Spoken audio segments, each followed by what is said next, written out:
நிறைய கோடி கணக்குல கோவில் கட்டணுமா? ஆனா முருகனுக்கு அதெல்லாம் இஷ்டம் இல்லைங்க. எதுவுமே வேண்டாம். அருணகிரிநாதர் சொன்னார், மொய்தார் அணிக்குழல் வள்ளியை வேட்டவன் முத்தமிழால் வைதோரையும் வாழ வைப்பான். என்ன நினைச்சு பாடுதா நீ?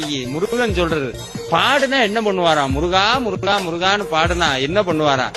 இங்க வாயேன் அப்படின்னு சொல்லி அப்படி கட்டி அணைச்சு தலைய தடவி கொடுத்து கன்னத்தை கிள்ளி, நான் இருக்கேன் கவலைப்படாத செய்வாருங்க.